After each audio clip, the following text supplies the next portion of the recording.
Hey, bienvenue pour cette nouvelle vidéo. Alors aujourd'hui on va s'attaquer au spécial actu. Donc en gros on va parler de Elon Musk avec son projet Starlink et de son train spatial qui gêne le paysage de l'espace ces derniers temps-ci si vous suivez l'actualité à part du coronavirus. Après tout, j'espère que vous passez un bon confinement chez vous. Donc dans ces conditions, si vous vous emmerdez, vous pouvez toujours aller voir mes vidéos, ça pourra toujours vous intéresser. Et si vous vous emmerdez encore plus, vous pouvez toutes vous taper toutes mes playlists. Mais c'est pas ça le sujet. Du coup, aujourd'hui, on va parler du projet Starlink et de ses ambitions que Elon Musk veut faire à son projet et grâce à ses fusées spatiales. Donc en gros, aujourd'hui, on va s'attaquer au projet. Et vous allez voir que franchement, c'est vraiment le plus gros gâchis d'argent pour une grosse pollution lumineuse de l'espace. Du coup, le truc, c'est qu'avec cette pollution, c'est que, c'est pas génial en vrai. Et le problème, c'est que, certes, ça a été un projet qui a été ambitieux et qui a été franchement une super bonne idée pour envoyer plusieurs satellites d'un coup, mais le problème, c'est qu'ils vont pas se bouger tout seuls. Ils sont quasiment, le seul moyen de le bouger, c'est grâce au propulseur SCS que j'ai parlé sur ma vidéo sur la Saturn 5, que je vous invite à également aller voir si vous emmerdez de votre côté. Mais le problème, c'est que les satellites, c'est pas vraiment fait pour se déplacer. C'est plutôt équipé de gyroscopes ou d'autres instruments scientifiques. Et ça prend de la place. Et du coup, on n'a pas vraiment l'opportunité de mettre des réservoirs pour des RCS juste pour se déplacer pour le plaisir. Et du coup, on équipe seulement de gyroscopes. Et on met juste le strict nécessaire pour se déplacer. Et du coup, le problème, c'est que ces satellites, ils pouvaient pas vraiment se déplacer. Du coup, ils restaient immobiles et ça formait un espèce de train spatial qu'on pouvait voir bouger dans l'espace.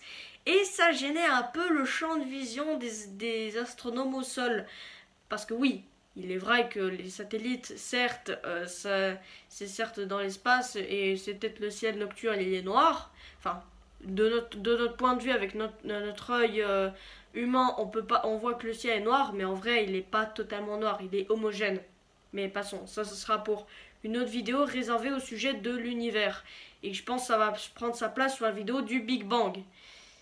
Et pour revenir à ce sujet de ce projet Starlink, le souci c'est que certes, c'est génial d'envoyer plusieurs satellites et ça diminue les coûts de l'entreprise, mais le problème c'est que si vous prenez une photo et qu'à un moment donné le train spatial se ramène sur la photo, et là c'est un peu le merdier.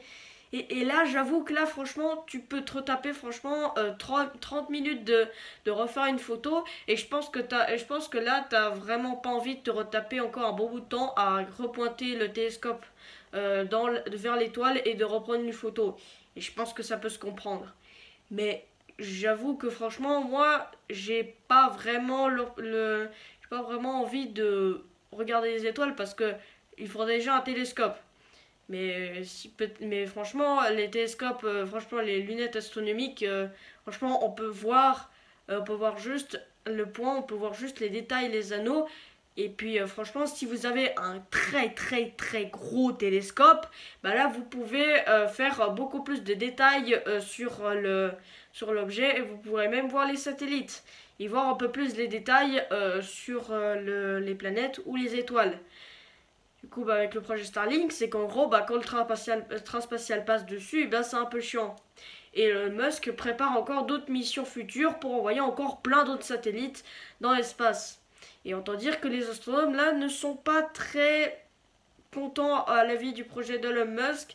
Donc, moi, ce que j'aurais fait à sa place, c'est que au lieu de rajouter 60 satellites par an, il aurait pu tout simplement faire en sorte que la NASA déjà en plus elle s'emmerde à enlever des satellites qui sont inutiles et qu'en plus après Elon Musk il se ramène pour encore en rajouter, ça fera encore plusieurs problèmes. Déjà on doit régler le problème des débris spatiaux qui sont déjà fatals pour les astronautes de la Station Spatiale Internationale, qui déjà les débris spatiaux sont les ennemis de toutes les agences. Et qu'en plus, les plus petits débris qui sont honnêtement des éclats en pâture ou des outils perdus par des astronautes, c'est les objets qu'on ne peut pas vraiment détecter. Et quand ça percute la station, et là, ça peut être fatal pour les astronautes et les personnes qui sont dedans, et même les modules. Mais vous inquiétez pas, c'est tout protégé. Mais n'empêche, ça peut arriver des fois qu'il y ait des trous. Il y a même une fois sur la cupola de la station spatiale internationale, et ben on a oublié de mettre les protections. Et malheureusement, il y a eu un impact. Et du coup, ben ça fait une fissure de quelques millimètres. Mais si ça avait percé, ben autant dire que là, il y aurait une dépressurisation. Et ça aurait pas été vraiment génial. Et puis surtout, le plus compliqué, ça aurait été de changer le verre. Parce que le verre, c'est difficile d'envoyer dans l'espace parce qu'il est fragile. Il faut qu'il soit le plus résistant possible au voyage entre la Terre et l'espace. Et donc, il faut qu'il soit renforcé. Et il ne faut pas qu'il se casse à la moindre vibration de la fusée. Donc vous voyez que le verre renforcé, ça coûte cher. Très cher. Et en plus, là, c'est le coût du remplacement du verre. Et là, je ne parle pas même du coût de la fusée. Donc vous voyez quand même que monte à des millions ou des milliards. Mais ça dépend. Déjà que la fusée SLS ou la navette spatiale, certes, elle était réutilisable. Mais voilà, on vient de faire attention. Et puis si jamais, au pire, si le projet, s'ils n'arrivent pas à les désorbiter, il y a encore plusieurs solutions. Bon, déjà, on va pas les détruire parce que sinon ça ferait encore plus de débris spatiaux. Et je pense que là, si la NASA ou encore toutes les agences font ça, là, alors là, ils sont vraiment très très cons sur la gestion des débris spatiaux parce que franchement, là. S'ils doivent exploser des débris spatiaux, parce que franchement, les collisions entre les débris spatiaux, c'est un peu une explosion. Alors que si on les explose, ça fera encore des débris plus petits. Donc s'ils font ça, c'est un peu qu'ils sont cons ou alors qu'ils sont bons à retourner à l'école. Mais je pense pas que ça soit ce qu'ils vont faire. Et puis, je crois, normalement, que... Enfin, je vais pas y croire parce que je pense que là, je vais dire des conneries. Mais d'après mon avis perso, je pense que le meilleur moyen de supprimer des satellites, c'est encore de les désorbiter et envoyer vers le point Nemo. Si vous savez pas ce que c'est le point Nemo, c'est un cimetière aux engins spatiaux dans l'océan Pacifique qui est normalement utilisé. Les Skylab, Salyut, Almaz et encore autres Mir sont atterris ici dans ce cimetière aux engins spatiaux et encore d'autres satellites de la NASA ou de l'ESA ou du CNES. Donc vous voyez, c'est un cimetière aux engins spatiaux. Et du coup, donc voilà à quoi ça sert le point Nemo. Donc vous voyez que quand même que le projet Starlink est certes très économique au niveau de SpaceX, mais ça emmerde un peu les autres pays parce que après avec les débris spatiaux, les collisions, ça va provoquer de plus petits débris, ces plus petits débris vont créer encore plus de petits débris et ça va être plus difficile. Donc il faut se prendre maintenant et enlever tous ces débris parce que si on ne le fait pas, en tout cas, si après on n'enlève pas ces débris, là le problème c'est que on va plus pouvoir envoyer de satellites et ce sera trop tard.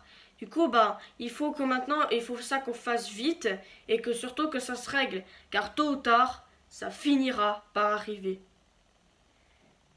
Donc voilà, donc il faut quand même faire attention. Donc vous voyez que quand même que l'espace c'est quand même dangereux. Donc sur ce, j'espère que vous avez bien aimé cette vidéo. Donc voilà, donc hier j'ai sorti la vidéo sur mon nouveau décor. Donc j'espère qu'il vous plaira. En tout cas, sur ce, n'oubliez pas, soyez guidés et cherchez la vérité.